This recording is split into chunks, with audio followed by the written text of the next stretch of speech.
All right, now we're ready to rock. All right, welcome to Inside the Numbers, folks, with the People's Pundit. I'm your host, Rich Barris, People's Pundit. We'll go a little bit over today because of what happened. Also, went over a little bit yesterday. It's going to be a little bit crazy and busy, obviously, because of everything that's going on. There's a couple of things I just want to address. We're going to hammer out because even though I'm going to be gone this weekend, I'm going to a wedding. I'm going to take a couple of days to go watch one of my favorite in-laws go get married. And I am very happy for him. And I'm going to take it's like my version of a break is not really a break, right? And here's why. You'll see in a second. But I'm going to try to look at the distractions of life and the good things of life for maybe 48 hours. And it's just such a pain to fly. And we haven't been back to really what is home for Laura and I in a long time. So it's not an awful drive. Like when I go on Tim Pool, I drive, it's just easier. So it's like, maybe, I don't know, a 6-hour drive, something like that. This one's like 2 hours more, a little bit over 2 hours more. I'm like, the heck with it. Let's just rent something cozy and we'll drive up there, sleep, then have the wedding, enjoy ourselves, sleep again, and drive home. So we'll be back late Sunday, probably not in time to do the book club because it is, of course, later. But that's why we're having a little bit of a weird schedule this week. I have to move some other stuff around. But I would like to get, because let's pull up the Public Polling Project real quick. All right. Let's pull it up to share. Let me bring this on here.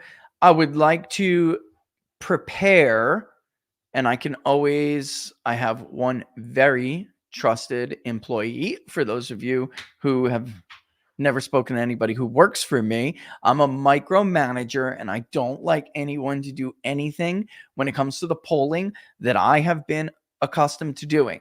All right. I like to monitor. Obviously, agents are trained, and even if you're sending text messages, you are trained to do that. I will monitor you. I will do them myself multiple times. I like to talk to voters myself. I still conduct interviews, whether they're live or peer-to-peer, myself, because I like to keep contact with the voter, as opposed to doing what most other pollsters do these days, which is for like live caller. They'll just contract out a call center. I don't like doing that. We don't need to contract out peer-to-peer interviews. We do it ourselves, and I will monitor it. But there are some things that I simply cannot allow other people to do, because after all, it is my name and it's my company. So I need to make sure it's done correctly. And it's not that I don't have any faith in other people's work. It's that I don't have faith in other people's work. And look at what we're seeing now with this industry, and you can understand why.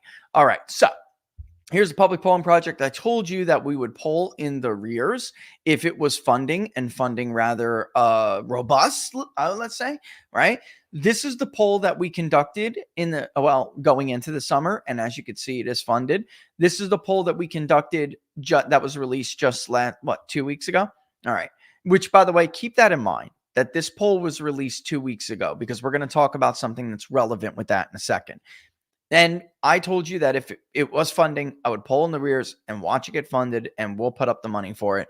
And already, obviously, as you guys know, the Public Polling Project funding amount is not as much as it is to conduct these polls. So we don't mind doing it as long as that part of it is met. And we're well on to that. Now here, I had to make another one. I had to rename this one. Yeah, I named it, if you guys remember, late summer. So I had to rename this July, August. And then now this one is August, September, right?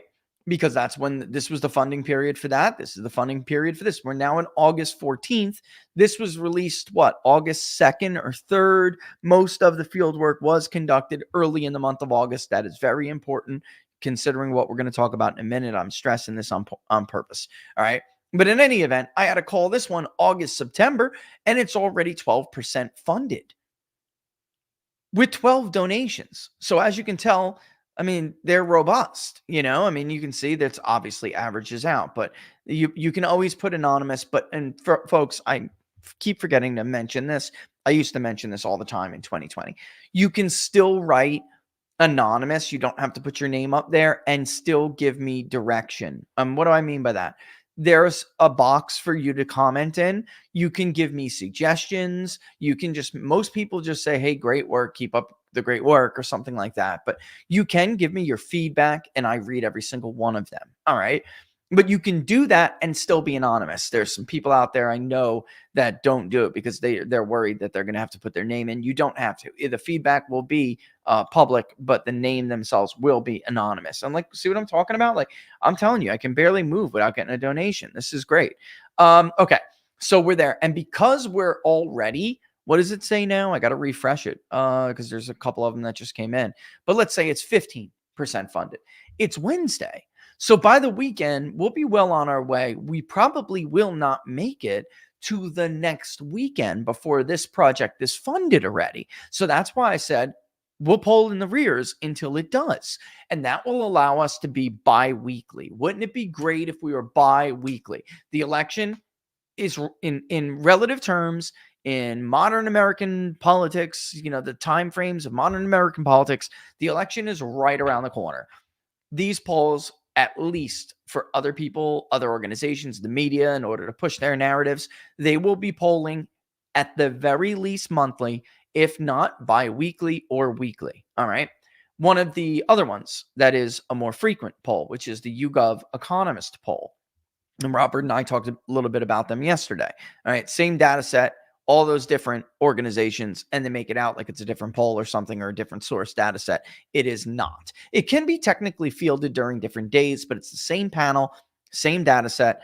And the difference in the results when you see them released at the same time and they were fielded at the same time, the difference in the result is Yahoo News decided to weight it this way. Their political director did, or whoever they got to do it to oversee the project, versus who The Economist did. And by the way, the Economist poll is still Harris +2, which does not suggest what we're seeing with some of the other polls that have been released, which brings me to Mark Mitchell from Rasmussen has been saying for a while. And I tweeted that Mark is right today. I was hesitant on, and let me pull up his Twitter account. All right. Because I want to take you this time by time here. Let's go to mine first. Let me just make sure that there's no messages showing. I don't want to throw out any. Yeah, I mean, the Quinnipiac poll is outrageous. It's totally outrageous. It's a 10-point lead over Donald Trump in Pennsylvania. It's absolutely insane.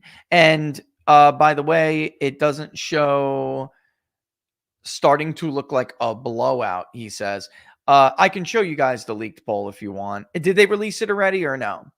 Okay, let me just show them this. I don't know about the dates, so let's not get off topic. Let's stick with this first. There's very clearly something going on, and it is, how could I put this? I'm tempted to I was in a bit of a bad mood this morning. And the reason why is because I get blown up with all these text messages from two different people. One, journalist that I bend over backwards to respond to because, I don't know, they're too lazy to listen to the show. I don't know. And then other people that have their own shows that we all know each other very well, of course. And you can probably imagine some of whom I'm talking about.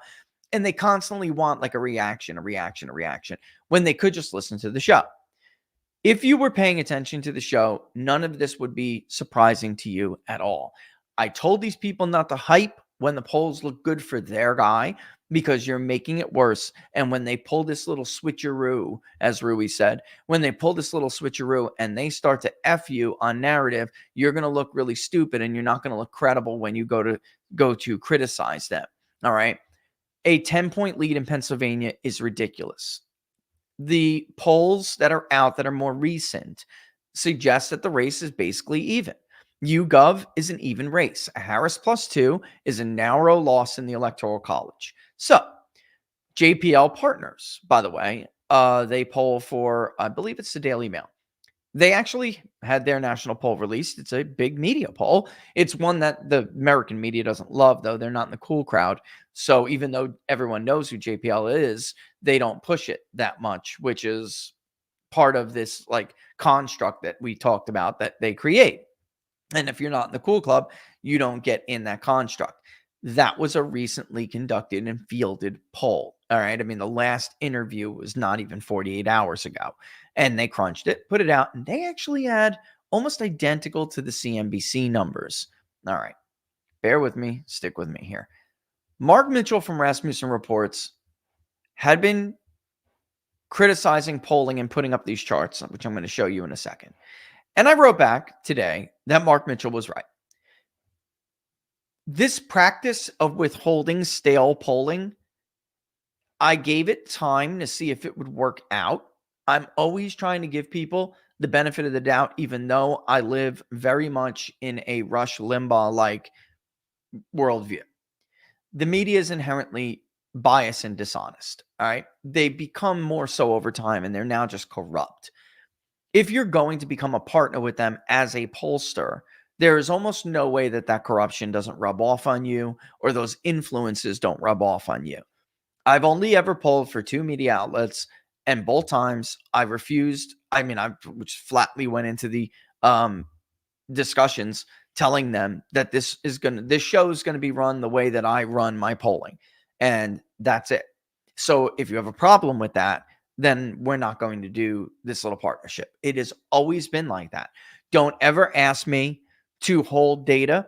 Don't ever ask me to skew a question differently. If there are topics that your political department or something wants us to ask that think they are relevant, you will run them by me first.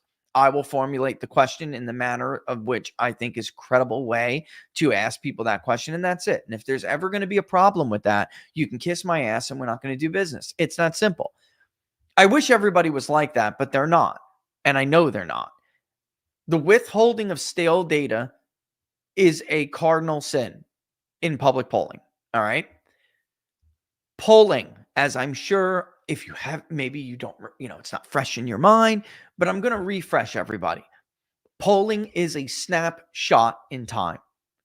To release polling that is 2-3 weeks old, there is no credible reason to do that.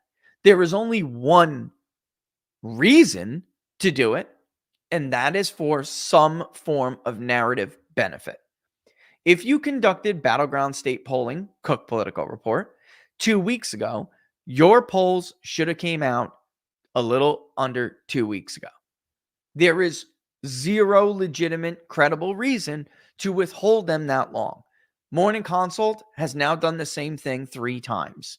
All right, even when Biden was still running. Okay, this is not okay. It is not all right. They're doing it they're conducting field research at the height of the Harris bounce, whether it's from you expect it. I'm right. And much of this is response bias, which of course I am right. I'm telling you, I know I'm right. I'm not saying that the environment hasn't changed. I'm just saying it's grossly overstated how much the environment changed because political environments in this country don't change like that. We're a deeply divided country. And if you were to poll the same people that you polled last month, which by the way, the New York Times did several months ago, yet did not do this time, then you would only see a 1 or 2 point movement. That's it. That's all. And most people make up their minds long before, and they figure out a reason to justify that decision as we get closer to election day. The rest for being a pollster is about finding out who is going to vote. That is really what changes the poll headline. This idea that you somehow spoke to 20% of Trump voters and they somehow changed their mind and now they're going to vote for ours is bull. It doesn't exist. It doesn't happen. It's not real life. It's narrative. It is total narrative. Now, 2 things can be true at once. This can all be true, and it could also be true that the Trump campaign is completely flat-footed, has been caught completely off guard, and has struggled to deal with this. It's amazing to me that people who watch the show, people who should be watching the show and just call me for like copium or something. That's not my job.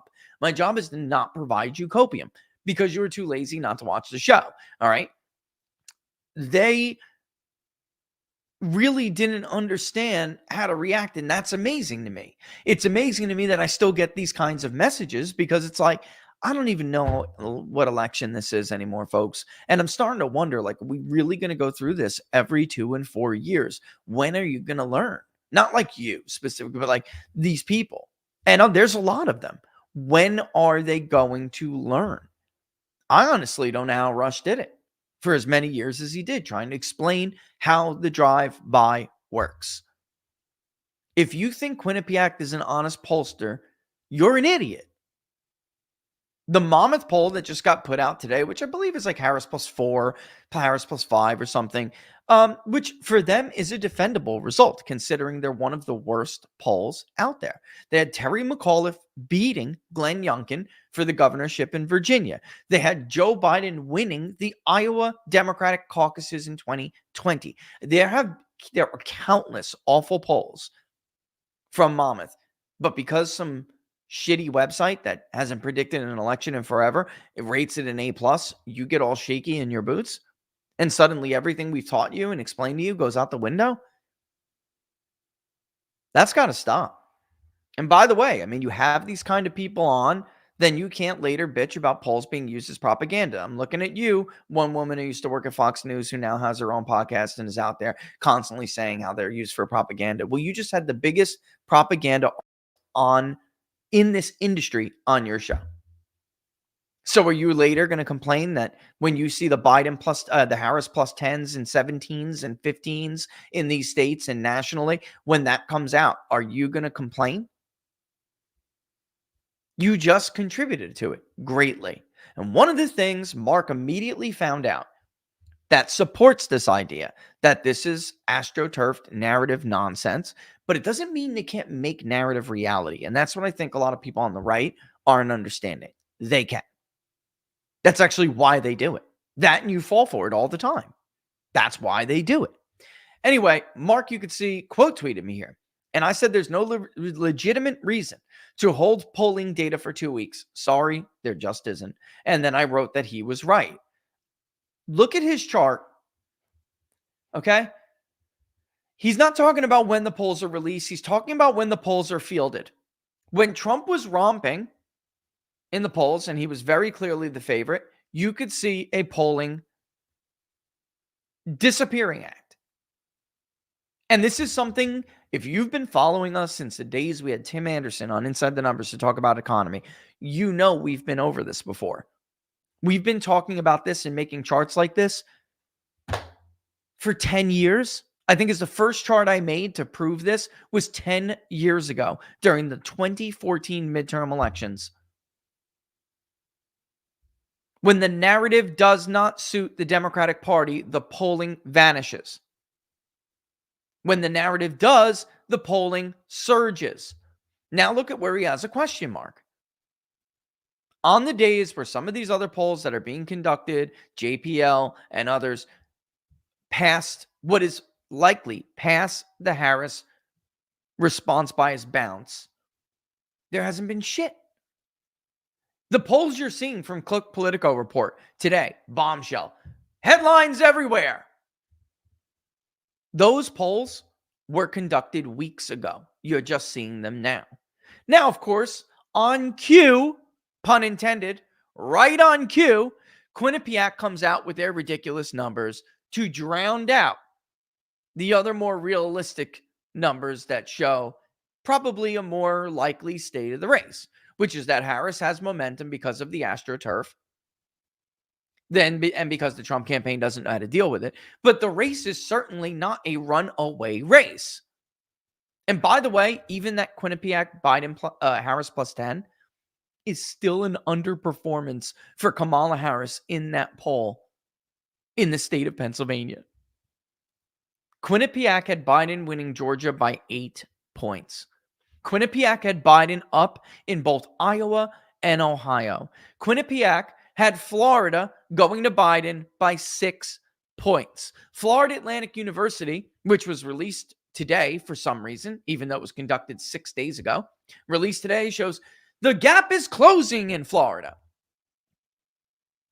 That poll had Ron DeSantis still competitive in the primary in the state of Florida when everyone else who knows how to poll the state of Florida knew it was already a blowout. When they still had DeSantis basically tied with Donald Trump, our poll showed Trump +17. Of course, it went even further than that later.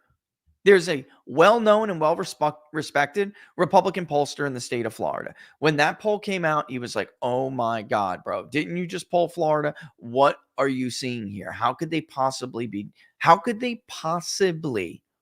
see this race as anything but a double-digit lead for the former president?"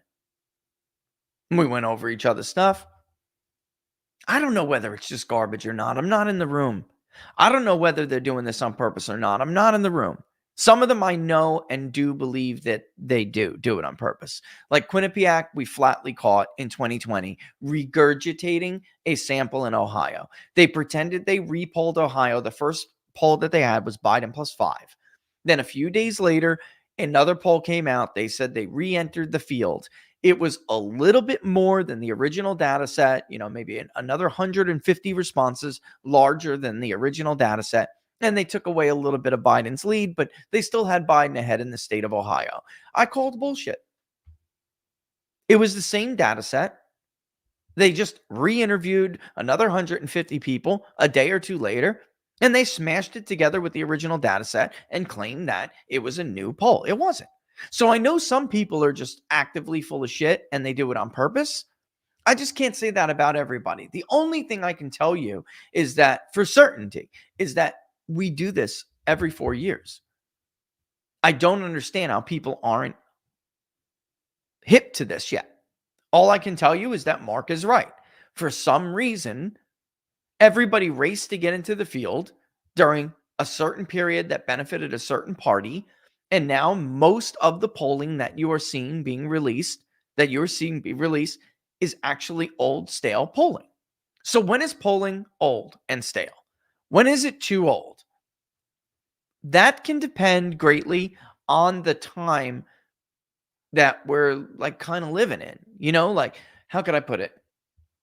If there was no huge significant event, for instance, then you could a poll, its staying power is going to be a little bit longer. When you have constant, everyday, huge events that are going on, which can dramatically change who is going to vote and who is more likely to answer polls at that particular time. And Robert and I spent a great deal on response bias and different forms of response bias yesterday, because the term response bias is like a general term. There are many different kinds of biases, of course, response being one of them, and there are many kind that fall into response. Like social bias is technically a response bias, a social desirability bias. You have acquiescent bias, where there's just a person on the other line. They know what the right answer is, and then you just happen to be reaching people who are more likely to agree with the pollster.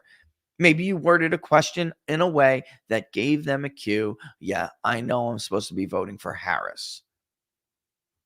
The media can do this. When the media puts up Time magazine covers like they did for Hillary Clinton, it's her time. It's her and by the way, junked the cover this year about Donald Trump being nearly killed. I mean, you're telling people you're a bad person if you don't vote for the black woman. So some of those people are going to immediately know when they're called by the pollster who they're supposed to say what is the right answer there. And our environment can create these biases. And I'm seeing them. I'm seeing a lot. That's why, by the way, this poll, we're going to talk about this. This poll has got to have the social bias indicators. It's time. Robert is right. In fact, we should have, and I'm flatly admit this to you right now, it should have been in the poll that was conducted after the attempted assassination of Donald Trump. It should have been in that poll, because I highly suspect, that you would have seen a response bias that favored the Republicans. Now, would it have given Biden a lead or something? No. But it would have given a more realistic version of the race.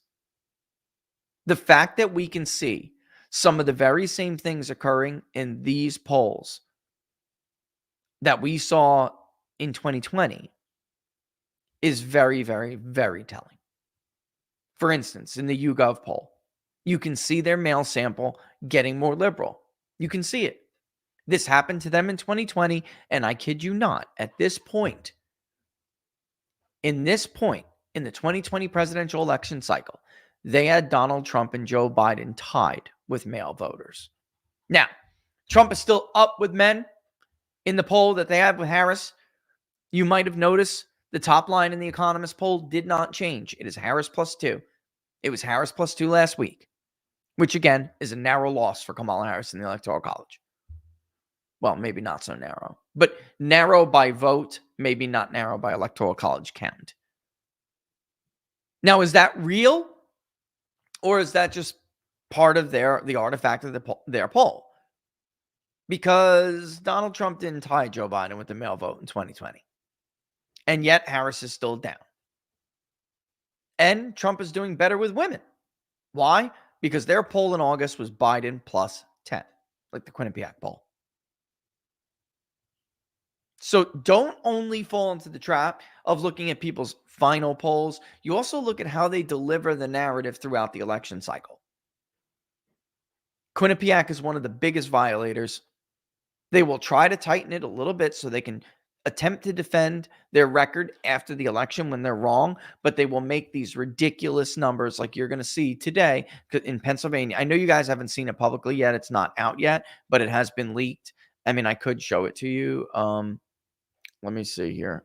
That is Eric Hunley. Sorry about that. I mean, I could technically show it to you, but I don't want to show you who leaked it to me, so I can't do that. Hold on one second. Okay. Does that still say who it is in the thing? The name? Okay, it doesn't. So here is what you're going to see in a little bit. Listen, I hope I don't blow these people up. I don't think I did. There it is. This is what you're going to see from their press release. I might be out now. I don't know. We've had this now for a while. You may notice that some stuff is highlighted. It is absolutely insane. Trump is only winning the white vote by 1 point. He is somehow ahead with men, 58-37 with white men, yet only winning the white vote by 1 point. Winning women by 1, yet only winning the white vote by 1 point. This is crazy. Harris has huge leads with seniors while Trump is winning 18-34. It's insane. Insane. If you don't know that's a response bias or you did something terribly, painfully wrong, I don't know how to help you. Quinnipiac's been all over the place. During the midterms, they decided to do a more mixed mode, multi-mode approach, and some places it worked for them, some places it didn't. Now they're back to their garbage random digital dialing. Why? Why? What justified a change in that methodology? Without even stating why, by the way. What justified it? And by the way, I knew where they sourced that part of their panel polling. Decent people, good company, but they're a left-wing company. And their panel, we no longer do business with because their panel got so bad during COVID, they were unable to clean it up. What do I mean by that? All of these Zoomers, all of these like orange man bad Trump haters with nothing else to do, sitting home, Zooming at work, Zooming from home to work. They infested these panels and they were no longer representative. And thank God we did, because Minnesota would have been Biden +16. I kid you not. Because their panel was so badly skewed liberal, and the phone interviews were significantly more pro-Biden than the other panel and the other modes of data collection, such as SMS or MMS. So thank God we didn't do that. Otherwise, we would have had a terrible... We still overstated Biden by 3 points. We did. It's right here, actually. I have it up.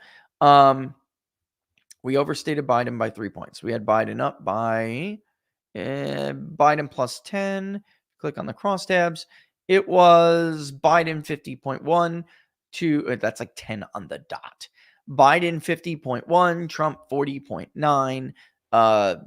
Biden won by 7, so we overstated Biden's margin by 3 points. But, well, come on, give us a break. In that environment, that's pretty good, because they were creating an environment that was so difficult. And if you've been watching since the 2020 Public Polling Project, you now are going to remember why we spend so much time on ethnicity, geography, and ethnicity. Why we hammered that so heavily. When you're polling the state of Pennsylvania, for instance, and it's like 60% English descent, you have a problem. But those are just like really granular stuff, and most pollsters don't even care to get into how granular that is. All right. Another thing, real quick, just some cleanup before, because we're going to open this up and I'm going to show you that we're generally going to duplicate the prior survey that we did, but we're also going to add, excuse me, Tim Walt's favorability. We're going to add that, and we're going to add the social bias indicators. And we're going to do that live because we don't have an entire block today, but we are. All right. But one more before, because I got to take a break. But before we do, I'm sorry if I repeat this ad nauseum. And I apologize to you if you're one of those people out there who know and remember, and you're going to be saying to yourself, Rich, how many times do you have to say this? Unfortunately, believe me, with the feedback and what I'm seeing, I'm going to have to repeat it a shit ton more times. Okay. Let me put this as clearly as possible. Do not use the terms oversampled or undersampled interchangeably with overrepresented, underrepresented. They are two entirely different things, and they are not interchangeable. And when you do that, you are opening yourself up to criticism that may at its core be a valid criticism, but you're going to wipe all of that away because someone who does know what they're talking about is going to point out that you're using those terms incorrectly. So your point is going to be swept aside as moot because you already lost like your credibility. There is absolutely nothing wrong with oversampling a group of people. We do it, and I've used this example because it's such an easy example. We do it all the time in the state of Florida. More liberal Puerto Ricans, for instance, like the I-5 corridor, I-4 corridor, they're like much more likely or easier to get a hold of and want to take surveys than like Venezuelans or Cubans in Miami, right? They're just a different lifestyle, number one. And number two, they're a different attitude. And if you don't oversample Hispanics in a state like Florida, where they are very diverse, you're going to pull them as if they're a monolithic entity, and they are not. So we oversample them. It doesn't mean when we finally weight the poll, they are overrepresented. Now, that is your problem. Let's get back to the Economist poll to make the point. The Economist poll by YouGov did not shift at all. It was Harris +2 last week. It is Harris +2 this week. The week before that, it was even. Okay? The only difference is that Democrats were represented as a much smaller share of the electorate last week than they are today. Last week, they were already overrepresented, not oversampled. It's perfectly okay if they oversample Democrats. There's nothing wrong with that. But then they must be weighted properly must be weighted so that they are properly represented and not overrepresented, because then you're going to skew the results of the poll. People argued last week that the internals of the poll really didn't change. When you looked at the demographics, they really did not move that much. The only difference is that you overrepresented Democrats. Unfortunately, they were saying oversampled. Democrats, it's a D+6 sample. Last week, it was a D+2. Nothing really changed. You just weighted it to oversample Democrats. That's not the right word. They did weight it to overrepresent Democrats. Don't use the term oversample until you got a good grasp of what it is. There's nothing wrong with oversampling groups to make sure that you speak to a diverse group sufficiently, but then you need to make sure they're weighted down, and that's the proper way to do it. Now, not speaking to enough people in a certain group, especially a diverse one, you look gorgeous.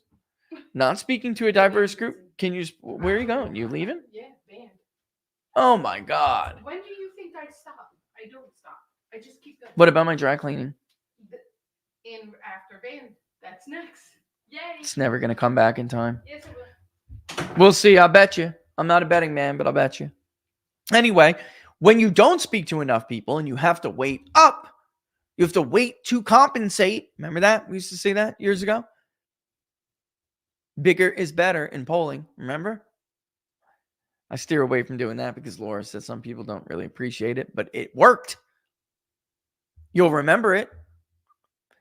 When you do that, your waiting efficiency declines significantly.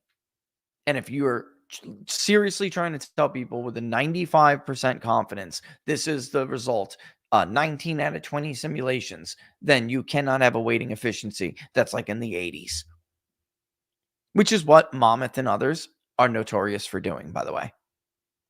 Monmouth, very notorious. And I know that because somebody who, well, I know that because of inside information. Patrick loves to wait up because he insufficiently speaks to certain groups, so he loves to wait up. And that is a great way. And what you're basically doing when you do wait up like that is you're trying to make an assumption for information you don't have, and your risk factor of making the wrong assumption skyrockets. Okay? I'm trying to put this in best layman terms as I possibly can.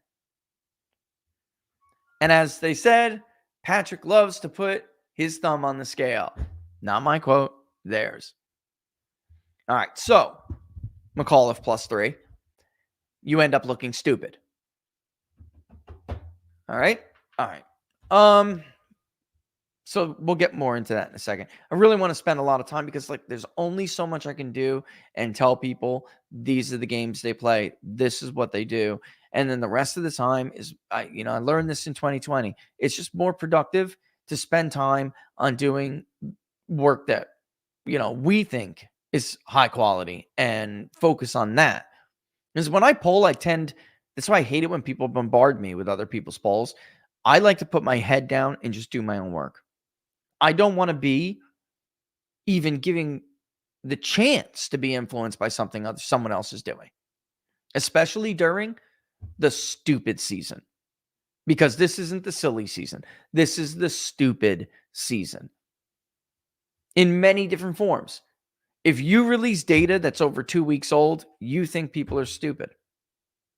That's stupid season stuff. And sadly, they're getting away with it. They're getting away with it. I told you 2 weeks ago to prepare yourself for the Harris +10. Did I not tell you that verbatim? Verbatim. That's how I got that. Somebody was like, oh my God, and here it is. Right on cue too, right? JPL, CNBC, they're showing races that tighten. Look like they may tighten. It may be tightening again.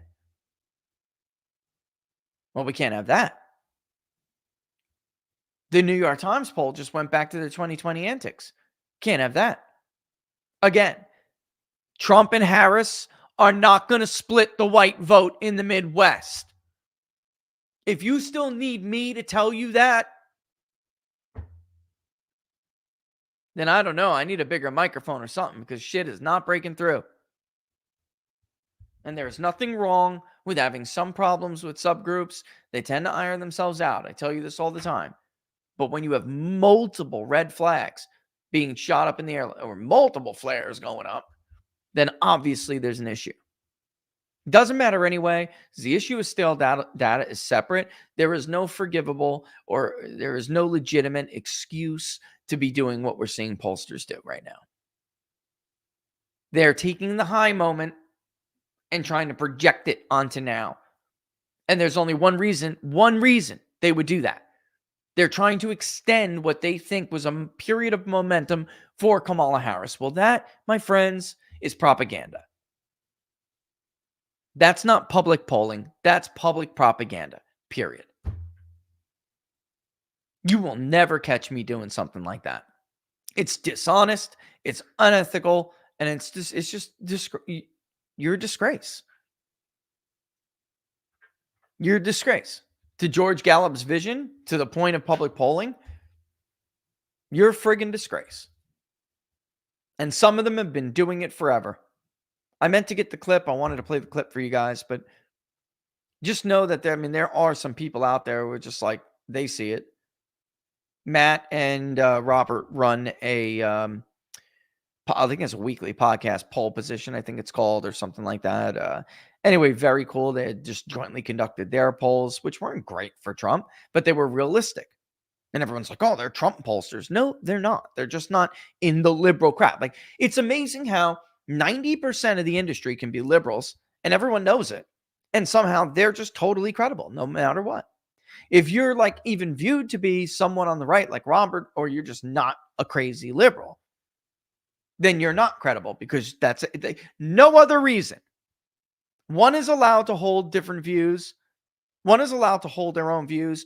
The other one is not. And if you intend in this industry to give Trump or any Republican really, but definitely Donald Trump, give them a fair shake in your polling, you will be labeled as a right winger, as not credible, blah, blah, blah, blah, blah. And I have taken the brunt of this for years. It doesn't matter how much more accurate I've been. First time he came on the scene, the first public polling and modeling, 2014, it wasn't even close. The competition was blown away. Fine, whatever. They don't want to acknowledge it. Let's do something different this year in 2016, fast forward, and let's conduct what is essentially an experiment, a public experiment, and let's prove to people what we are saying is true. These are not real swings. The pollster is talking to different people. Their own bias is getting injected a little bit here and there. But either way, they're using these things to exploit. They're exploiting them to push a narrative the way the media pushes a narrative. Are we seriously going to sit here and look in this camera and not acknowledge that the media is all in for one political party? And you expect their pollsters not to do the same thing anymore? Folks, you can't trust federal law enforcement to be honest and impartial anymore. You going to trust anybody at this point? Honestly, without like a track record proving that they are honest, impartial? I think that's naive. Very naive. Anyway, point with Robert I was making is that he mocked Morning Consult too, because Matt was like, let's start with one of your favorite polls, the Morning Consult. And he's like, I thought we were talking about polls. Everybody saw it. The only difference is some of us are willing to admit it in public and others are not. All right, let me take a real quick break though, and then we'll get back we'll go in the back of Alchemer. We'll do at least the online portion of it. All right, which is there are always like multiple versions of the survey. The question and wording and the format is all the same, but some are specifically to handle different modes. One is individual interview mode, where you can go in as an agent, read off the prompts the way it's same thing is going to be for the online sample. Same thing it's going to be for instance, peer-to-peer texting or something. Or if you were to do a live one, which people do peer-to-peer as well, there's just different formats. So, I mean, you'll see what I mean. Some have to have a hidden variable ID in front of it so we can count you and check. Make sure you're not sharing with your friends and skewing the data. Everyone has a unique ID. That's something so a lot of people don't do, by the way, which is sad because you can easily ruin a survey. And I'm not sure the folks at Quinnipiac even know that. I'm serious. Marist, they just conducted their first online poll ever. I'm not sure they know that either. It's a lot of problems. My point, folks, a lot of problems. It's just too much to exploit when they get in exploitation mode. All right. Anyway, seriously, now let's take a break. With all the crazy stuff going on in the world, it would be smart to look for other alternative places to protect your, not only your portfolio, your wealth. And that's what it's all about, isn't it? The name of the game is wealth building. Inflation has a huge impact on the value of currencies. Stocks are unpredictable. Obviously, it's been a crazy couple weeks, hasn't it? Either way, this is why I wonder if you've ever thought about this or you want to just simply diversify your portfolio. I'm telling you, Freedom Gold is the place to call. They're going to give you, all these different deals, and they give you all these guides because they really do care about you having the information that you need or you feel you need to make a confident, sound decision. All right. But When you are a listener or a viewer of the show, the People's Pundit, if you call either the number, go to the website. If you do call the number, doesn't hurt. Tell Brian and his team that we sent you over there. You're gonna get like the best deal they have ever offered, which is a significantly reduced minimum entry, which is normally with these companies 50 grand, 20 grand, 10 grand. Even Freedom Gold is 5. They reduced it to 500 for people who want to take advantage of the deal that's related to our show. Plus, you'll get thrown in a prize pool, and someone's going to earn some free silver. You may even just qualify for free silver, depending on what you do. And they have this great deal also. When you open up a new gold or silver IRA, you will get a $500 credit. It's all incredible. Just give them a buzz. The best part about it is there are no pushy sales tactics. All right. No hard sell. They'll take care of you over there. So the number is on the screen, 888-279-3592, 888-279-3592, or you can go to the website that they made just for us, freedomgoldusa.com/rich, freedomgoldusa.com/rich. All right. Links in the description, numbers in the description of the video. As always, I'm tempted to... I don't want to tell you flatly that, the show for Friday is going to be tomorrow. I'm not sure how it's going to work yet. Locals, I was going to do some traveling. Like, we're going past some old spots of mine. So Laura and I really wanted to like pop on the videos and be like, this is where, these areas that we know and, we're part of our history and childhood. And if we have some time to like skate over to some of these areas and show and share it with you, should be a lot of fun. Just pop on like a little video thing, the phone. It's not gonna be some high tech thing. May even go and find the tree, the marriage tree, the wedding tree. It's been a while. We'll see. I think we're gonna go pretty much. It may be like a 35 minutes diversion to go visit where Laura and I got married. Would be cool. And we're going to try to do stuff like that. All right. So I narrowed down the search, popped out some of the other surveys. I don't think this has the other components. The filter I used, it doesn't. Cool. All right. So this is the August one. I created it on the 24th of August. Of course, we didn't field on the 24th, but I didn't want,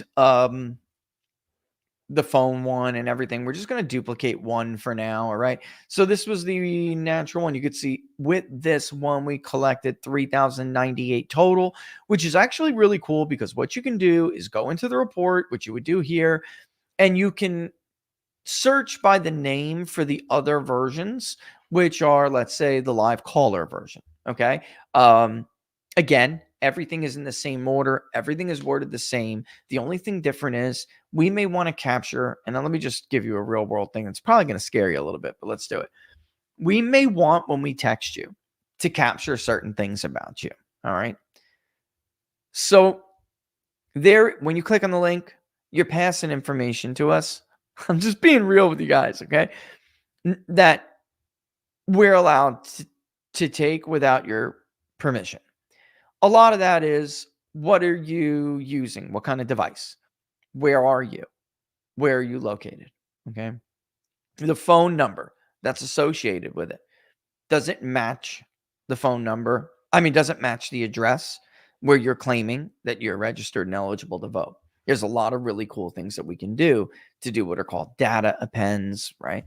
And we want to certainly capture that number to send back, even though the number is obviously on a list that we're calling, but we want to send it back along with the API ID it's associated with your voter record.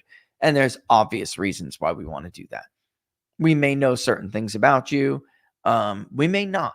And we're going to get that information from you, which is then going to be augmenting the database with that new information. It's really cool. All right. That's a totally different hidden URL that we're passing along that information with. And some of you techie guys out there, and girls, you probably know what I'm talking about a little bit more than others, and it makes sense to you. That initial click is being captured by a hidden value that's created on the survey questionnaire. when we're using a online targeting, for instance, same principle, different link, different value set up. All right.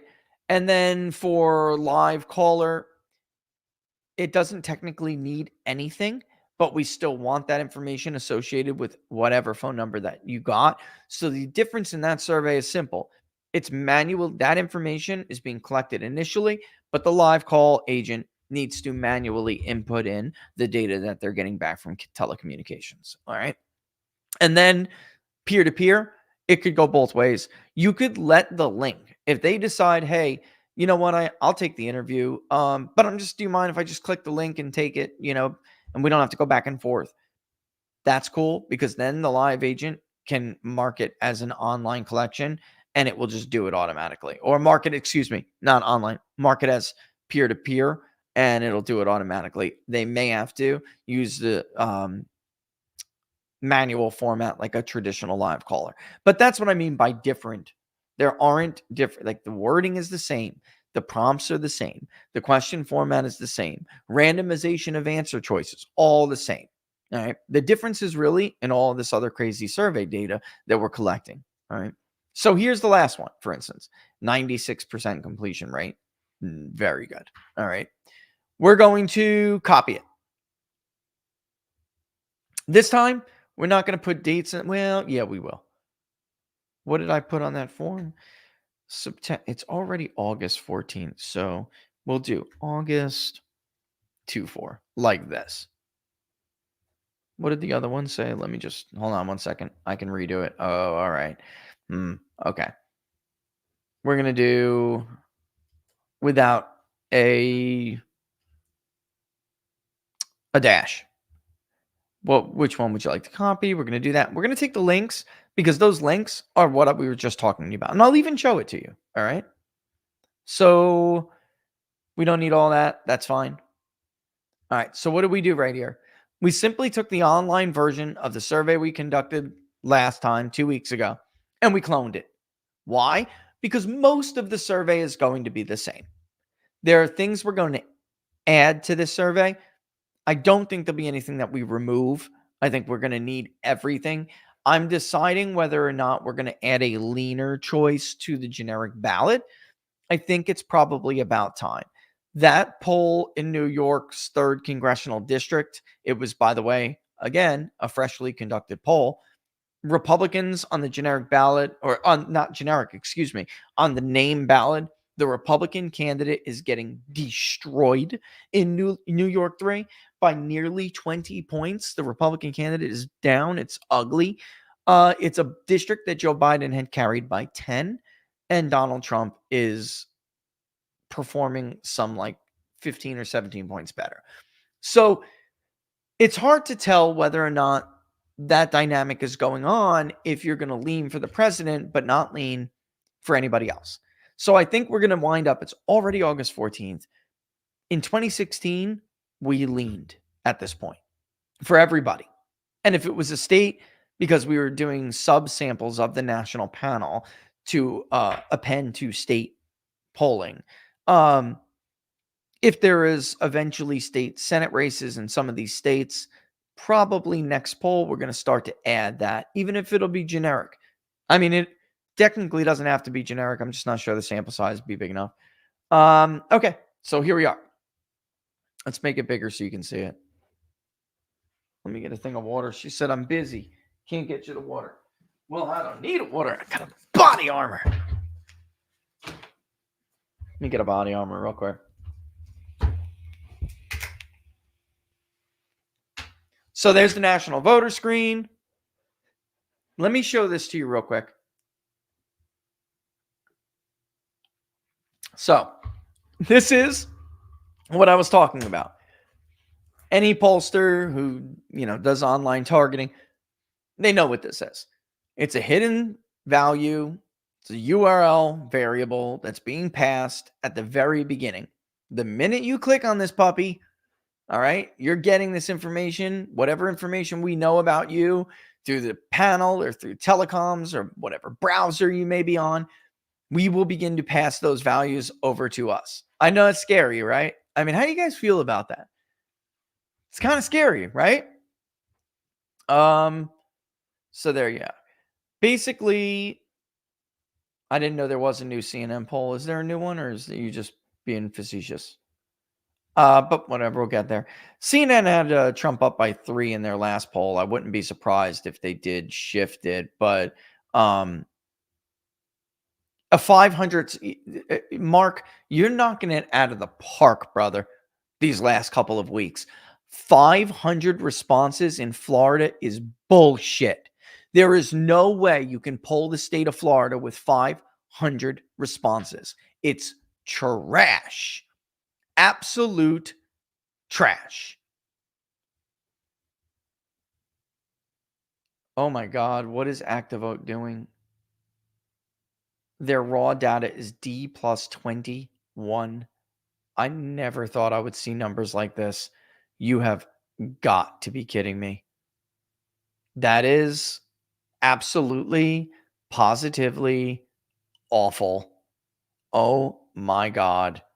That is so bad. But what it shows is a response. That is a response bias. Okay. That is a response bias. Anyway. All right. So that's that value we're talking about. I just sorry somebody just threw that in front of me, and that's crazy to me. But it was like R+4 when Trump was at the height of his lead. So it goes to show you, you're not. There's no way to weight that sample to be credible. That is that's a tainted sample, and it has to be thrown in the garbage. Has to be thrown in the garbage. That's way too democratic. I mean, we've had D+11s, we've had D+9s in the raw in 2020. The raw was awful. I'm getting very concerned because of the environment the media is creating. I'm getting very concerned that they're going to create that environment again from 2020, and that would be a really terrible shame. The fact of the matter is, yeah, D+21 is nuts. That's nuts. I mean, my point is, you can't wait that to fix that. That is garbage. That's absolute trash. And your weighting efficiency would be like 60%. It's trash. I mean, there's nothing you can do with that sample. And it was such a challenging environment in 2020, and we did a great job, but I don't want to return to that. I'm not dying to return to that. I really could tell immediately that like 3 months ago or so, we were getting samples that were like spot on, man. Such light weighting footprints. And I love that. I do. But the media is doing this. They're creating this environment. And the actions of, parties certainly that certainly does it. Trying to kill a president, that'll do it. A coup on a sitting president, that'll do it. I mean, this is just nuts. It's and the media cheerleading for it all the way. They are the most negative force in our polity, folks, in our society. The media is going to be the end of us. They're going to be. They truly are. The truest thing Donald Trump has ever said is that the media is the enemy of the American people. They are. They are. They sure as hell are not friends, Friends don't deceive each other. Friends don't lie to each other. Friends don't deceive each other, make them do stuff that's going to hurt them. I mean, that's what they do. Like all these people they bullshitted and lied to about Biden's state of mind, about what he would do on policy. All these things are lies. Tell it to the people who had jobs with the Keystone XL pipeline.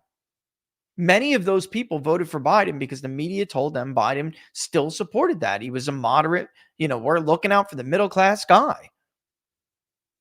Kamala Harris is seriously, with the help of the media, now claiming that she does not support a ban on fracking. The woman has been a fracking banner her whole political career. They're just reinventing it. She's now claiming she's going to be tough on the border when it has been her job this entire administration to get the border crisis, not even security, there is none, under control. Yeah, the Daily Mail is Trump +2. That's JPL Partners, and they're a good polling firm, by the way. They're a good polling firm.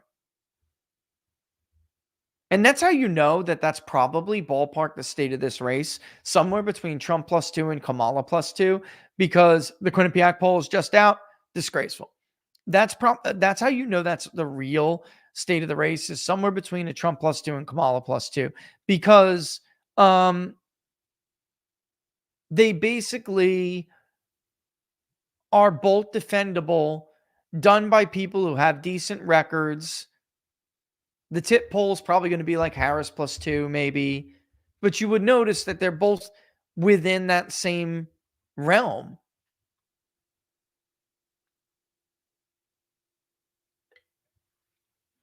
What is truth? QE Veritas. Yep. Pontius Pilate. So, okay, we have the vote screens. We're going to keep them like this for now. These are interesting, and just for me, we go back and dedupe them anyway. Okay, here's the recalled vote. This is what we've been talking about. We talked about this with Barnes yesterday. Tony Fabrizio, Trump's own pollster, brought this up when he was criticizing the New York Times poll. We know what the actual vote was. The recalled vote should be ballpark. It's not alone by itself an indication that a poll is flawed. But if the recalled vote is like way off and there are other demographics, like core demographics, that seem to be suspect, then it's a big red flag. So Tony's argument, and I think it's worth pointing this out again because he's right. And I honestly told a journalist this myself. Like, yes, because I had said, they had my comment basically saying that, recalled vote alone does not make the poll inaccurate. That's true. But you can say, well, you cited these polls when Trump was up. Now you're calling them fake when he's down. When Trump was up, the recalled vote was realistic. This recalled vote is not realistic. Joe Biden did not win Michigan by 9 points. That FAU poll that came out showing Trump barely leading Harris in Florida, that poll had Trump's recalled vote share at 39%. When Trump was leading, maybe it was like Biden +2 in the recalled vote or Biden +3. Most of the time, it was dead ass on Biden +4. As you can see with our poll, by the way, when we put recall vote up all the time, sometimes it's a little bit more Trumpy, sometimes a little bit more Biden. We had the phenomena happening because people lie about their recalled vote. And we could see specifically Black men lying about their vote for Joe Biden, and certain, other groups. But it was still within reason.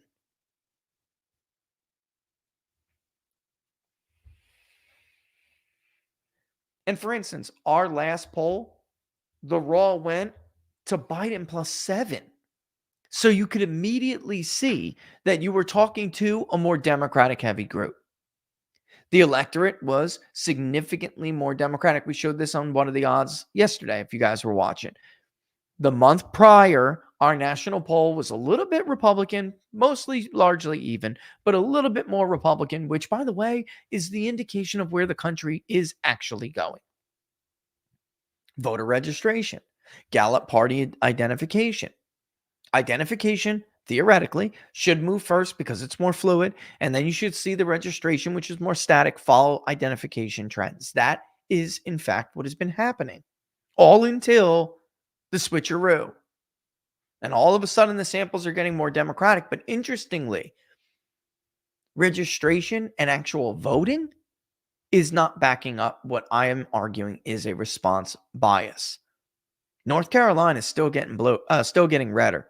Did Democrats have a 2-day improvement in voter registration in North Carolina? Yup. And then it went right back to them evaporating. The advantage in Clark County in the state of Nevada at large that Democrats once enjoyed in 2020 has now evaporated by 2/3. They once had a 90,000+ vote registration edge, and now it is down to 30,000. It's evaporated. Maricopa County was only R+2. Now it's back to R+5. And by the way, in Arizona, was one of only 2 states where we could identify voter registration trends that favored Democrats. Like, there's no world where the electorate is going to be D plus 10. It's just not going to happen. But again, don't fall into their trap. It is not oversampling that is the problem. It's overrepresentation of those groups. All right. All right. Direction of country. Here we're going to have the ballads. I don't think I'm going to change anything, guys. I think we've been doing it this way for a while. I think this is the right way to show people the full scope of the race, where you just have the head-to-head with no other choices, and then we force them to lean. Then we give them a generic just to see what kind of appetite, third-party appetite might still be out there. Then you lean them, okay? Then we're going to do Kennedy as that third party, but we know he's not going to be alone. In most of these states, where he is on the ballot, he still is likely not to be alone. So we give a generic third party, and then we lean them. Then we do the full 6-way ballot. I'm not sure West is going to be a thing. Soon, at some point, we're going to have to decide that West has to come out of the poll. All right? And maybe we just say someone else. But in a national poll, it's problematic when you don't have an environment like you did in 2016, even 2020. Like, Jo Jorgensen was on most of the ballot. The appetite was small for her. She performed very poorly compared to, she hard act to follow in Gary Johnson. All right. So we're probably going to keep that as is. We're going to do the job approval ratings to the president, the vice president, retroactive approval ratings. We're going to continue to see if that is continuing its trend. Here's the change. We're going to make this change right now. Okay. By the way, column headers, row headers, we will rotate this at random. We'll randomize the row order. What does that mean? See how it just moved? We're randomizing the row order. It doesn't matter how we put it in here. All right. Well, we're going to randomize it. Tim Walz. All right. That has got to happen. The never heard of. We want to pin this. Fixed position. Yes. It really doesn't matter.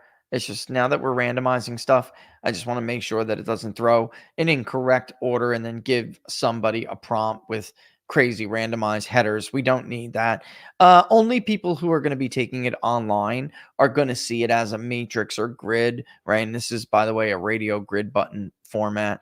But people who are actually conducting like an interview, they're just going to read that in their proper order. They're going to see it. They're going to see it like a person who is conducting it online would see it. The difference is they're literally going to fill it in as the voter answers. All right. So now we have Tim Walz in there. And that is very important because the media has been claiming Tim Walz is super popular. I just looked at data from 3 different pollsters, including one that's public, that basically showed Tim Walz was net zero, a wash. People don't know who the he is, which is a failure of the Trump campaign. Everyone should know that Tim Walz is stolen valor by now. Everybody. And I get a lot of messages lately about, like, oh, you're being so tough on them. My job is not to like cheerlead for people, nor is it to be overly nasty to people. My job is to tell my viewers and my followers the truth. Speaking of which, I forgot to tell Sean absolutely today. Absolutely. Sorry for the late response.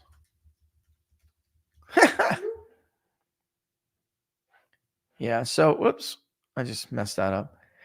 The only problem with an ACH right now is everything really has to be done through the public front-facing, public website for the public polling project. I'm really very hesitant to take donations on the side from people, like in the form of checks or a private ACH. I want it all to be very public and very transparent. I'm not sure how I can accommodate people who want to do that. I've had multiple of these requests. I see your question. I just don't know what to tell you because until there's like an extension or a way that we can do an ACH, I can't then go back and add you or add your donation. Maybe I can. I don't know. I'll look into it, but Stripe for ACH is a thing. Maybe I just need to go and look about enabling it. I know that we offer it to our private clients, and we also use Stripe to process payment on the client portal for Big Data Poll. Some people choose ACH. I will say this, though. It will take a while for your ACH payment to process, even if I do get it through. Whatever solution we find, it has to be public. I don't want to take any money on the side from anybody. Okay. I really don't. I want everyone to see it like it's a Go Send Go or GoFundMe or whatever the hell the rest of them are.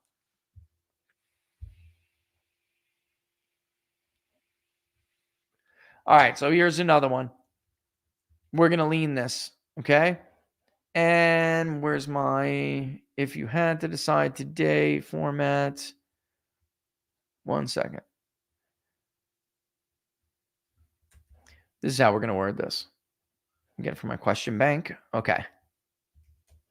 Actually, can I undo that for a second? I kind of like, nope, can't. All right, so we'll do it like this. We're going to lean the generic ballot, okay? If you had to decide today, for which party candidate would you vote? We're going to basically mirror the wording of the prior question. So there is no, ifs, ands, or buts. We're going to pin that to tell everybody that the someone else third party will not be rotated at random, but the Republican and Democratic choices will be. All right. Makes sense. But we also remove the undecided because we're not going to allow them to just shirk, to squeak their way out of it, especially in a high response bias environment. You do not want to, in any question where you're leaning for something, whether it's vote preference or whatever, in what is a high response bias environment, you do not want to give people a option to like weasel out. We're going to make them choose. All right. So that's how we're going to go. So for which party candidate would you vote? We're going to go ahead and save that. So now we have, forgot to add the logic. So I'm basically creating a logic rule, which means here's the last question. It'll only ever give you the option to select the last question. If they say undecided, then this will trigger this rule and they will get that. All right. See, right. The question has display logic. Anyone who's giving a live interview will see this. I will then go in, just to let you know how it's done. I will then go in when we're done and I will copy, like I cloned last month's survey. I will clone this one. And the things I will change depends on the mode. For the SMS, I'm going to use this geographic, and I can even show you that, but I'll have to go back and show you on the hidden thing. I'm going to pass a couple of things back to our system. One is the number that you're being contacted on. And from there, it's going to say to extrapolate based on that phone number, which API ID it is, then give me all the variables associated with that API ID. And it'll augment as it needs to be augmented, if it needs to be. We're going to do most important issues and trust to handle issues. Some of these findings in these polls are part of the response bias. The rest, I think, is just crazy and bullshit. There is no way that voters trust Kamala Harris on the economy or inflation more than Donald Trump. Would I be surprised if it was close? I know I wouldn't, because I saw this happen in 2020 as well. And then as we got closer to the election, Trump's lead with the economy widened again, but it didn't widen as big as it was before. And that was a problem for him because COVID, people trusted Biden on largely, not in every state, but largely. In Pennsylvania, they were about even. In Wisconsin, they were about even. In Florida, they trusted Trump more. In Ohio, they trusted Trump more. In Iowa, they trusted Trump more. But in Minnesota, they trusted Biden hands down. Nationally, they trusted Biden. In Michigan, they trusted Biden. So it was a good indication of, even though these results are very close, and our polling did show a very close race in 2020, while others did not, remember, it's the same people at it again. Patrick at Monmouth, Tim at Quinnipiac, Nate at the Slimes. Over and over and over and over. But it works. So why change the playbook? Big deal right here we're going to do right now. Before Party affiliation, I believe. Hold on. I'm going to look at my guidelines, my own guidelines. I'm serious. I'm just making sure I'm right here. This is dated when? Post midterm. Okay. I also want to do something like the Grand Canyon. Let's do that. Making sure that this is being laid out specific and consistently. So, oh, I went to the report, but that's okay. It'll still show me the order it's in. In the public polling project, same thing. All right. I want to say they go before. Yes. Okay. Just checking. Have to be consistent. They have to go before. Okay. So we're going to add a page here. Boom. That's not how I wanted to do it. Insert library item. We're going to go down. This is a whole bunch of stuff that like never changes. Where are you? Where are you? Where are you? Give me a second here. It's a lot of stuff. It may be time actually to add vote intention to see how people intend to vote. Do they intend to vote? See how we have different periods. Post early voting started already. Pre early vote plus in person. Pre early vote, no in person. I think I may want to add this to the vote screen. I want to know whether behavior has changed from 2020. For instance, will there be more Democrats who vote closer to election day? Will there be more Republicans who are deciding to vote early in person or by mail? If you weren't paying attention, we've had a couple of recent elections and we've had some already some states that are starting to process these early votes. Republicans are voting early at much higher rates than we have seen in the past. I'm curious whether that's going to be the case for I'm curious if that's going to be the case for the presidential cycle as well. I know that this is in my it's expressing political beliefs. That's what it's under. Okay. Let me go back up.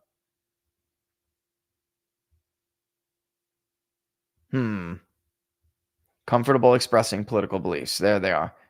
54 surveys. We have trend data from 54 surveys on this. Wow, that's a big deal. All right, let's get rid of that page. It's a garbage page. And then also, I think I want to do the shy question. I don't know what you guys think, but I think I want to do the shy question, which is as follows. I don't think it's in the library. I think I manually typed this. If not, I'll just overlap it. We add this. It's a big deal. The answers alone, really, I don't care about. However, cross-tabulating this with the bias indicators and also prior answers to different questions, those are the cross-tabulations that really make it much more significant. And we'll see if we can identify the same core groups that do this constantly. All right. So I'm going to add that. I am. And we're going to call this what we call it. Why doesn't it have a page title? It should have a page title. We'll just call it. They don't see this anyway. It's for me when I'm building crosstabs later to make sure everything's categorized in its right position. All right. That's just a prompt. All the information you provide will be confidential. Your responses are anonymous. All right. So there they are. How comfortable or uncomfortable? Okay. This did change over time. Edit linked element in the library. Let's do that. How comfortable or uncomfortable are you telling each group of people about your political beliefs, such as how you intend to vote? Are you being truthful about or telling? Wait a minute. No. Let me go and look and see the exact wording. How comfortable or uncomfortable are you being truthful about or telling each group of people about your political beliefs, such as how you intend to vote? That's it. Okay. We're going to confirm that. We're going to go return to the survey. Okay. Let's just jump back, make sure that worked okay. The populism index, I'll be junking for right now until we retool it. I think we've talked about this. Until I am confident that we're getting to the crux of the matter, the populism index is going. I don't think I'm just going to get rid of it right now. Okay. I don't think we have a good grasp on it. And I'll always be honest with you and tell you that I don't think I like this very much. I really don't. This whole damn thing should have been part of the research library. I don't know why it isn't, but it should be. Let's see. Identification. That's Republican identification. This is his own page. And okay, we'll have to move that to, I'll be changing that. I don't know how many surveys are associated with this, but identification detail is what I'd like to call this. So we're going to go ahead and click on this. And we're going to add the entire page to the library. Identification detail. Boop. Actually, we'll call it political identification detail. Save to political. Put it in the right folder. And done and done. Okay. All right. Now let's go back to it. Make sure that that worked correctly. Identification detail. There it is. Okay. This has logic. So what this basically says is, if somebody said they're a Republican, we want to know what kind of Republican they are. And I'm not a fan of the term traditional Republican, but it is what it is. That's what we have. That's the thing the media has given us in their infinite wisdom. So that's what it is. And then if you say, for instance, you're an independent, we want to know. And again, Robert and I spent a great deal of time talking about this on What Are the Odds. We want to know, what kind of an independent are you? And by the way, here's another red flag for a response bias. If your independent sample is skewed, like way too Democratic, then you know you have a response bias. Typically, in neutral environments, this tilts slightly to the right. And as we went over with Gallup yesterday with Robert, you could see that Gallup saw that as well.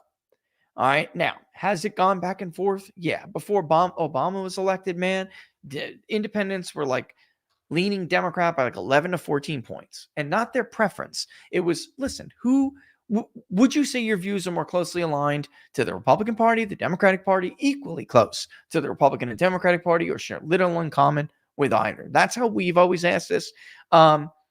Gallup makes them choose between one or the other. I don't like that, because I want to know who the true independent really is. And this is the better way to ferret that out.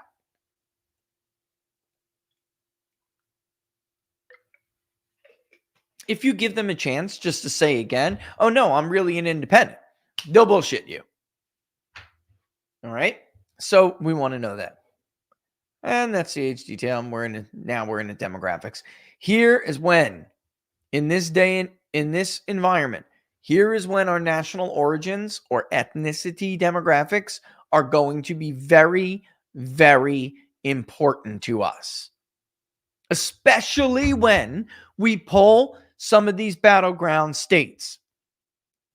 If you're polling Pennsylvania and like only 5% are identifying as German, you screwed the pooch. You'll know that. Also, hat tip to Robert for bringing this up yesterday. You'll know that if someone releases a map like we release, and you can see that they're like totally missed dust country. Their like supposed non-college vote is in Delco. They're identifying as like British, pinky in the air, tea and crumpet, instead of American. Or not enough in Bucks County. You know, it's like, why are there no Italians? Why are they all English? And of course, samples will be small, but you should have generally a representative group. We know what share of the population in like Wisconsin is Norwegian. We know that. If you're getting whites, which is the broadest category, and it looks super, super close. Maybe because you have too many sweets. I mean, you're getting granular, but in an environment like the one we are about to enter now and we're in it now, this stuff matters. And by the way, we've been collecting this data for a while in every poll we've done, national, state.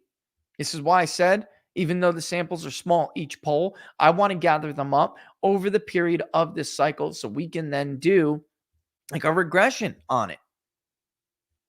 I guarantee you the results will tell us, well, they'll point to response bias.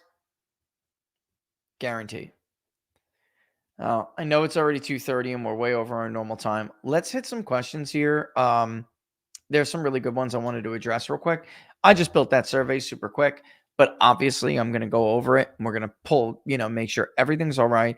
I'll clone them, make sure that we have the correct formatting for online, for phone, for peer-to-peer, et cetera, so we can have it ready to go. That when I have, like I was saying in the beginning of the show, one really trusted employee, bright guy.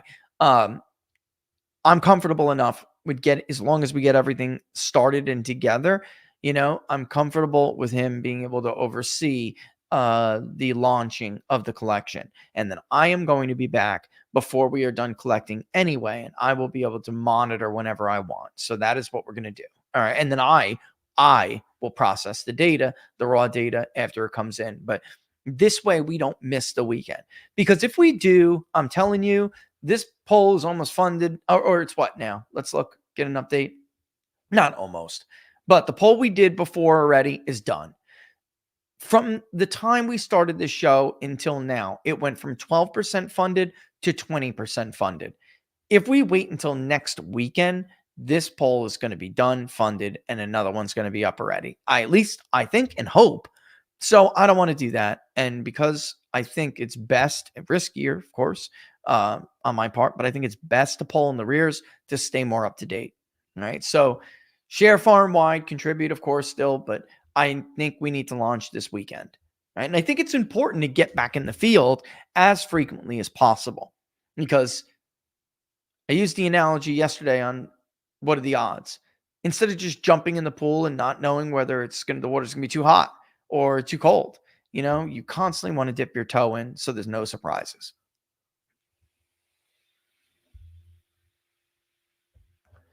If there are response biases, if there's, different social biases, it's easier to identify if you're more frequently in the field, but we also pulled the bias indicators before. Time to put them back in. See if there are any signals thrown.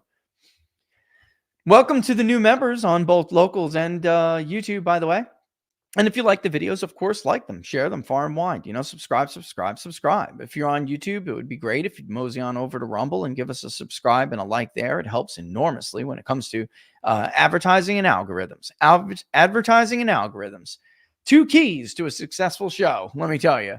All right, let's hit this one up from Stargate. Looks like the Fed is going to cut rates next month. It'll be officially a recession. Wonder if that will take the win out of Harris's sales and polls.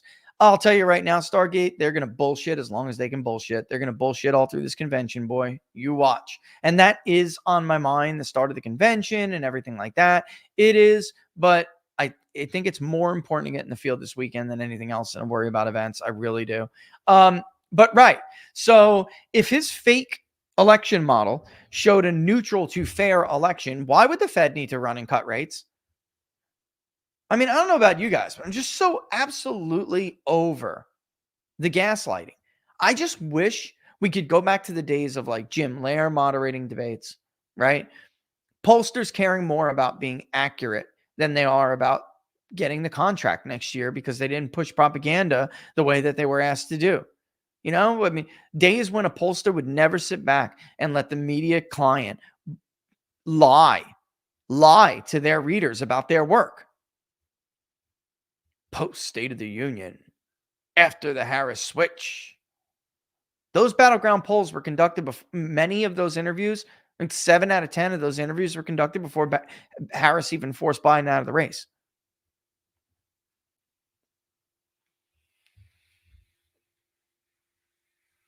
So let's say Trump gets a big win. Let's say we go through, because let's be honest, she's still underperforming Hillary Clinton and Joe Biden at this point. All right. As we showed with Harry Enten in a clip. All right. And just so people know, maybe I should pop that up if you did not watch What Are the Odds yesterday. You know what I'll do? I'll exit out of this so you don't think we're nuts. What Stargate and I are talking about right now. You're looking at the polls and you're having a meltdown session because you're a Trump supporter and you just don't understand what the hell we're talking about. I'm gonna fade out with a clip of Harry Enten here in a bit, and he's gonna lay it on the reality. But the fact of the matter is, she is underperforming Biden and Hillary Clinton at this point. So let's say so obviously a Trump win is not off the table. A big Trump win is not off the table. So what do you think the post-election polling narrative will be? And what if he wins the popular vote? I shudder to think what it will be. You'll all be called racists. You'll all be called sexists. You'll all be called misogynists. Hey, white women in the suburbs, especially, I'm talking to you. You will be like a beaten stepwife by the time they're done with you. That's what they did to you after Trump won in 16. They beat you into submission. They browbeat you into a social desirability bias, and you fell for it. Hook, line, and sinker. All right. So I really do shudder to think. I think they'll cook up some cockamamie story. Jamie Raskin is already trying to figure out how to make sure that Donald Trump isn't seated with the final vote. So, I mean, all hell's going to break loose. All hell's going to break loose either way. But I'm telling you, they robbed this guy again. And I don't know which one I'm more concerned over. The Democrats are crazy, and the right's about to flip out. We're in a really bad place here, folks. Really bad place. I think they'll go to the tried, tested, tried and true methods they always do. Rachel Maddow will cry somehow. Even if Trump wins the popular vote, a majority will be crying. I'm telling you. EF, I mean, the best thing to do is contact the campaign about that. We had a similar question with Robert yesterday. If you're in central Pennsylvania, you don't have access to a tool like 10x votes like people in Michigan do. That would be the single most beneficial thing you could do for Donald Trump in whatever way, shape, or form listen, for the first time in my lifetime, the unlikely voter, the non-registered voter, the adult population, all of these unlikely voter populations are more favorable. They would vote at much higher rates than those who are, with heavy, significant vote history. They would vote for Trump if they actually voted.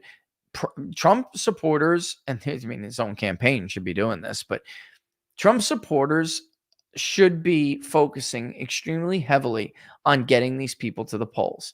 The worst thing that could happen to Democrats is a high turnout from low prop voters because the polls will all be wrong. The polls will be Harry Truman wrong. And there are that many of them out there. And you should be focused on doing that from a personal position, meaning that there are differences in how Republicans and liberals approach politics and behave and engage in the political process when it comes to the right and people who are right leaning. We call them would-be Trump voters. They inherently don't trust people. So it has to be someone close to them that gets moving on this. You're going to find that they're skeptical. They think the system's rigged and their vote doesn't matter. You're going to have to break through that wall. And there's ways to do that. But, to make sure that you're, that old saying, if you want to change the world, you got to change your own corner first, right? Well, that's the way it is with registering these voters. If you want to get them all on the books, you can't do it, but you can do your own corner of the world because it has to be personal. It has to be intimate. And if everyone was doing that and focusing on that, you're going to get those hunters out there. You're going to get those low prop people out there. You're going to get those normies out there. And that's it, man. That's GG. It's over. It's over. There are over a million. Look, to be conservative about it, there are easy 700,000 targets in the state of Michigan alone. Easy. There are rumors of Trump replacing Wiles and Lasivita. Listen, I'm again not prepared to see I'm not prepared to, like, I don't know, maybe I am. I just don't know how I ever fully trust a guy who has the comment history that Chris has. But it's not only that, like, he has done a lot of good things for the Trump campaign. So is Susie. But the fact of the matter is, they both got caught flat-footed here. They did not have a contingency plan for if Biden was pushed out. And it's astonishing to me because Trump, I'm telling you folks, take this to the bank. I can tell you with a certainty that the president himself never believed he was going to run against Joe Biden. He didn't. So, how does the boss of the campaign have that and then have his own instincts on the direction the campaign needs to go? It all get totally ignored. And then when it goes downhill, the people who are responsible for the failures don't take responsibility for it, don't take direction from people who obviously have better instincts than them, but instead run to liberal rags like The Atlantic to trash the shit out of the president's most loyal supporters. Raheem Kasim was right about that. That was a shit move. And instead of admitting, or having some class, what do they get? Pictures of Tony Soprano flipping people off.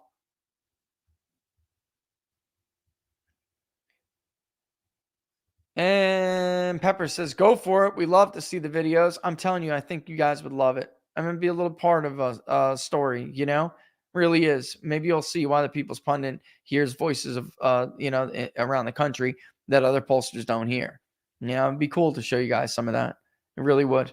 So I'm looking forward to it, or I'm hoping we can do it, I mean, some of this stuff is super easy to do, but some of the stuff may be a little bit further out of the way. Rich, the effect of Trump X space on public opinion polls. I don't know yet. I honestly don't know. It's a huge audience. Huge audience. I don't know. It's funny because I'm watching the reactions to it, and I'm trying to be impartial and like look at this from like a normie's point of view or a true persuadable voter's point of view. Elon Musk is not a stupid man, and I could tell, and not only his opening statement, but I could tell from the format and how he conducted the interview, and it was more of just like a chat that was meant to reach the truly persuadable normie who just doesn't want to hear the bullshit in the context the media, gives it. You can't ever hear really about policy or details when it's in that format the media delivers, because the media is completely designed to bullshit people, and the media is completely designed for production news. It's not real. Voters don't get any value out of it. That's why, again, I'm really frustrated and annoyed Trump agreed to do this debate with Harris the way he did with Biden. First of all, Harris is not Biden, and you did not have a great debate performance. He had such a bad one, it led to a collapse. But that's not only that. Like, you have all of the cards, and you could have used this opportunity to do what is badly, badly in need, to reform the presidential debate process, to make it a process that is designed to serve the voter, not serve the media outlet. Corporate media, the state-run media is what they are, and designed to serve their their sponsors in Pfizer and Moderna. You will hear, I guarantee you'll hear two pharmaceutical commercials every break during that debate. And you won't get any value out of it because it's not about policy. And very clearly, you had people like, what's his name from CNN? He's like that fat kid loves cake kind of kid. He tried to be an election forecaster, but he failed miserably, and now he writes shitty pieces on CNN. You know what I'm talking about. He's like that dork with glasses. I don't know. He may have lost some weight, but he used to be like a fat kid who you couldn't keep the cake out of his mouth, Anyway, he's a dweeb. And he didn't really understand the format because he's a dweeb. He's a professional class, yuppie white kid who never had to talk with guys like that or shoot the shit with real men. So he didn't really get the format. And he was like, oh, this is awful. This is going to be awful for Trump. It's like, partisans hear what they want to hear. I'm more interested in what I think the normie is going to hear. And I think that Trump is going to benefit from that. The more normies listen to that discussion. I mean, those guys were talking about sophisticated policy issues, from defense to the future of missile defense systems and inflation. One of the best lines Donald Trump had of the night was, who gets hurt by inflation, Elon, the most? all of the people who did what they have been told their whole life is the right thing, they got hit the hardest. And it was like a really good moment that like a normal person who's not TDS, who's not a Trump base eater, like the normal person would have heard that and would have really connected with that. And then the foreign policy stuff. Bottom line is, the way he talks, like, that would never have happened if I was the president. Everybody effing knows it. Let me tell you a story about Vladimir Putin. Like, so the election mafia and the losers, like Saliza, that's his name, Salimza at CNN, they don't get it. They don't understand it. Like, dude, take the bobo out of your ass. All right. Like, people don't sit there and drink lattes all day and try to act like they're smarter than each other and impress people, like just to impress people. Like, they're not. Most of America is not filled with a bunch of pretentious little pricks who spend most of their lives in a cubicle. Like, that's you, bro. That's not the Midwest. That's you. That's not Macomb County. That's not Saginaw County. That's not Erie County. That's not Pike. That's not Monroe. That's not Northampton. That's you, bro, in a tiny ass little spot in your little world where the bubble can't burst. Like, this is not how average people speak. And that kind of conversation that is like a new kind of fireside chat. It really was. And, he came across not insulting the intelligence of the people listening. Listen, I support Donald Trump. I'm all in, even though I am a leftist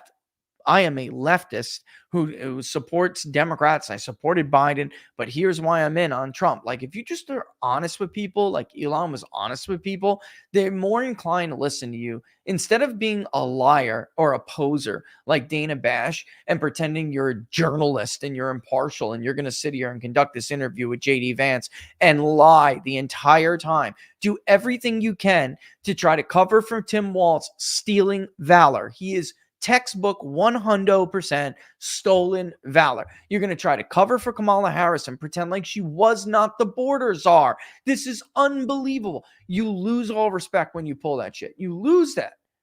And I really think like a normal person who knows is like not coming in there like shilling for Trump, and a normal person who doesn't have TDS would greatly appreciate those kind of conversations. Trump spoke for like what, over 2 hours? Love to see Kamala Harris try something like that. And that's why they went after him so hard. That's why they got their hack friends in UAW leadership. The members of the UAW are voting for Donald Trump. Like, if you think they're going to vote for Kamala Harris, you're on crack, dude. They're going to vote for Donald Trump. The leadership are scam artists. They're grifters. They're paid hacks. They make sure the system runs the way it runs.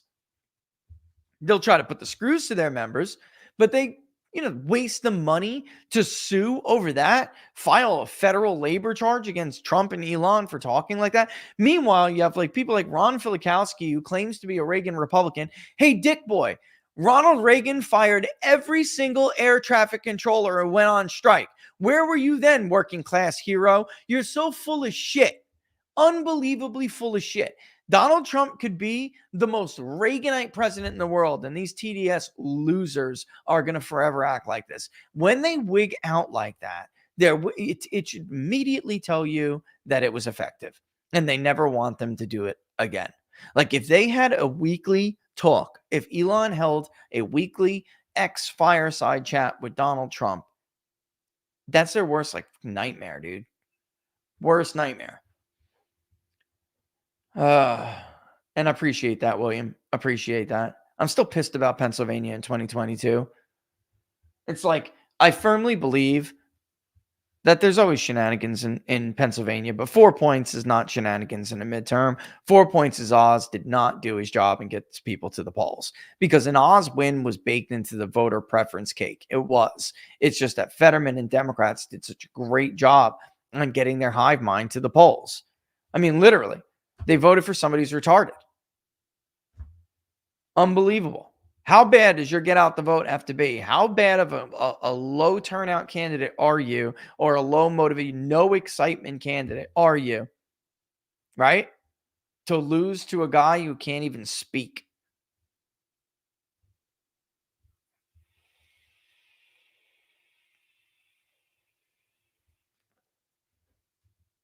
Oh, that's a good one. Actually, Ghost Tex is on to a point here. You can use 2016 as an example. When they tell you it's all rigged, it can't happen, it can happen. Listen, turnout skyrocketed from 2012 to 2016. Trump had people come out that hadn't voted since Bush v. Gore, Bush v. Kerry. He also won two-time Obama voters. They just weren't expecting that. They weren't expecting it.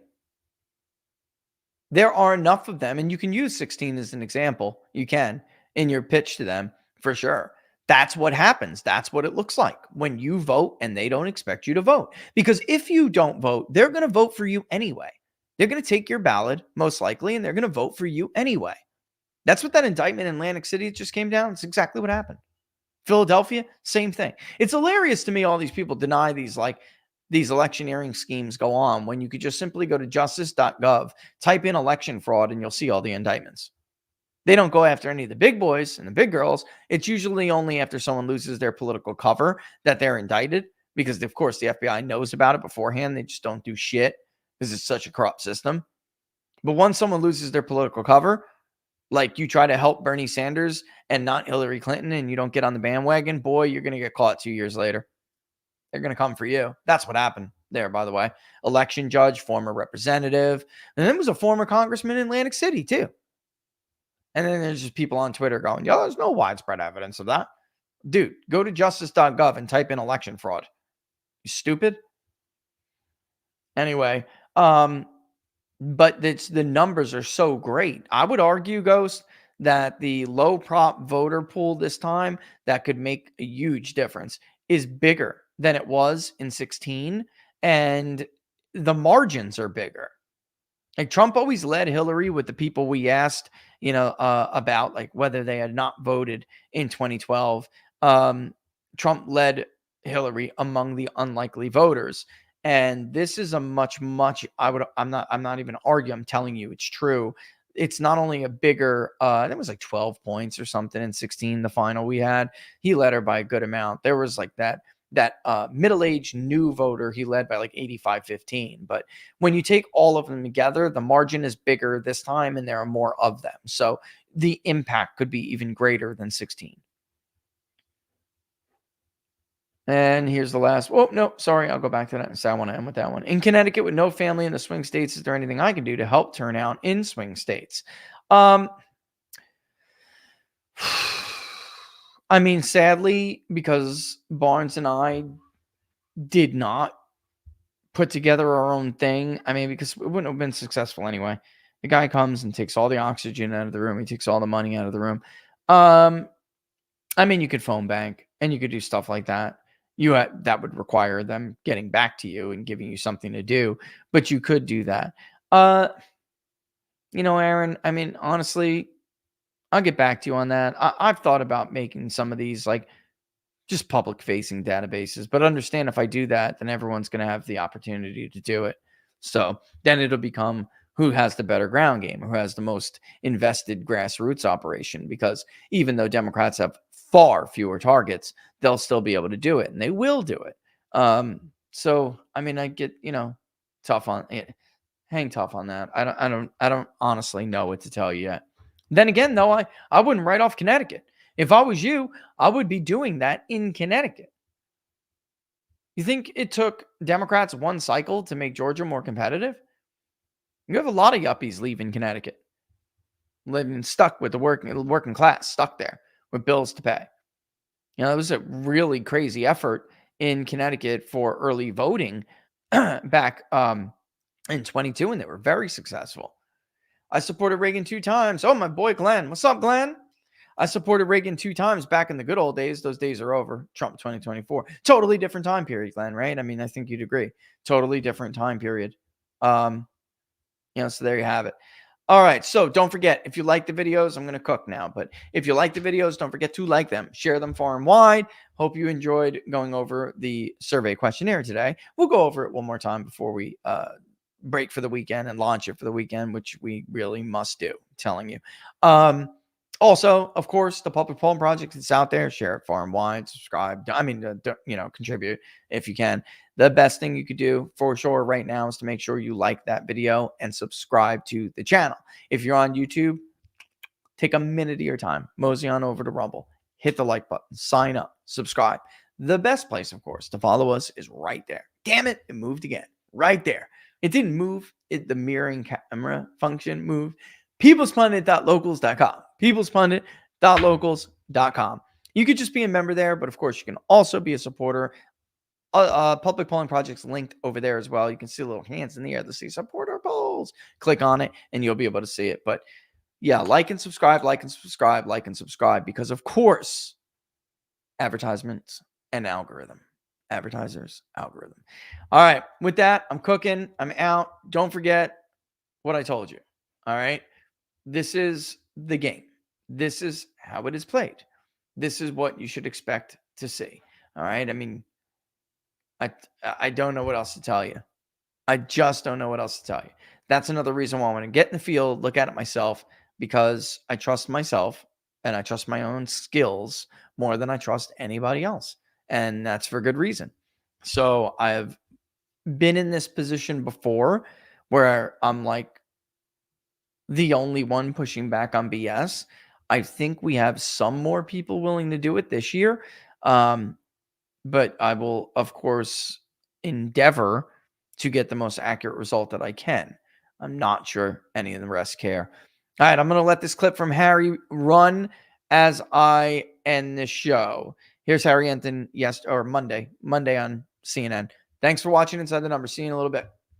Back and sort of point out we've kind of been here before. So August 13th, how far were the polls off in Michigan, Pennsylvania, and Wisconsin? And this is in 2016 and 2020. Trump was estimated both times around and by significant margins. Take a look here. In 2016, the average poll in those states that I mentioned, those Great Lake battleground states, Trump was underestimated by 9 points on average at this point in 2016. How about 2020? It wasn't a one-off. Look at this. He was underestimated by 5 points on average. And, of course, Kamala Harris's advantage in those New York Times Siena College polls were 4 points in each of these key battleground states, Michigan, Pennsylvania, Wisconsin. The bottom line is this. If you have any idea, if you're a Kamala Harris fan and you want to rip open the champagne bottle, pop that cork, do not do it. Donald Trump is very much in this race. If we have a polling shift like we've seen in prior years from now until the final result, Donald Trump would actually win. I'm not saying that's going to happen, but I am saying that he is very much in this ballgame based upon where he is right now and compare that to where he was in prior years.